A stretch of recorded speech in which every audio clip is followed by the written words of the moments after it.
All right, let's finish up season 3 of Tales from the Crypt with Yellow, starring Kirk and Eric Douglas. I didn't even know there was another Douglas, but he died many years ago, so I guess that's probably why. His father is still around, and he's 101, about to, he's could possibly turn 102 this year. I mean, to have a son die and then outlive him by over 60 years of life, Jesus, man, that's tough. This also has Dan Aykroyd in it and Lance Henriksen, and Dan Aykroyd plays a very serious character here, which is rare for Aykroyd, obviously. But he plays it well, and I've seen him play serious characters once or twice, and he's fine. He's good. This is also a 40-minute long episode, so much longer than normal for Tales from the Crypt. They usually run between 22 and 25 minutes. This is also directed by Robert Zemeckis, so they really went out for this one. I mean, they got a very famous director, bunch of actors that are well-known, and they really brought it in for the end of the third season here. Now, I mean, there isn't a ton to talk about here. But I liked it. This is yet another one that, even though I feel the twist at the end is so obvious, it doesn't take away from how fucked up it is. I mean, truly. Now, this guy is terrified of dying in the war. I'm right there with him. I mean, he grew up in a military family. He's been destined to do this since the day he was born. And he doesn't want to fucking be there. And nor would I. You kidding me? Being in World War I, being down in those trenches fighting the Germans like that? Fuck that shit. No thank you at all.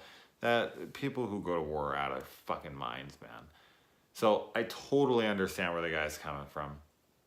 And he goes to his dad, and he lies to him, of course, because he doesn't want to get in trouble and or killed by being court-martialed and death by firing squad.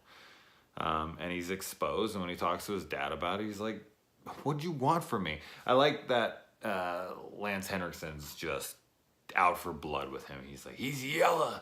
And he comes after him, and when he's supposed to blow the whistle, I feel like he could have blown the whistle and just ducked down immediately.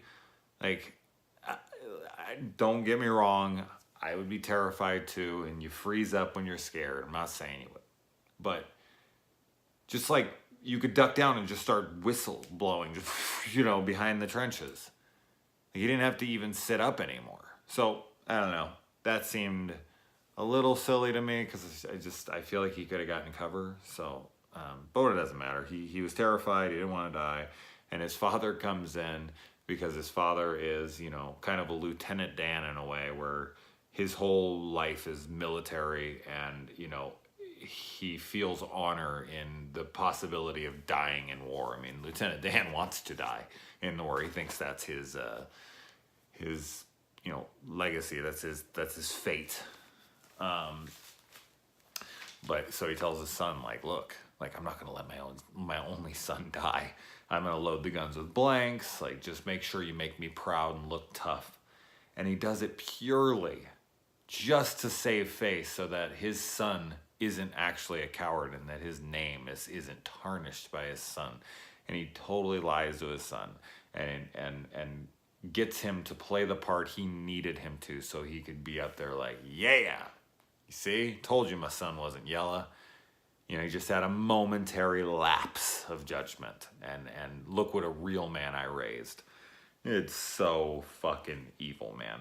So yeah, anyways, cool episode. As I said, very predictable ending. But yeah, overall, it was a pretty good season. I mean, I think that's how Tales from the Crypt is. It's just the roller coaster. It's ups and downs. And yeah, I don't know what's my favorite season so far. Probably 2. And that might just be because there's more episodes. So it had more of a chance to succeed and fail. But anyway, all right, we'll move on to season 4 maybe tomorrow.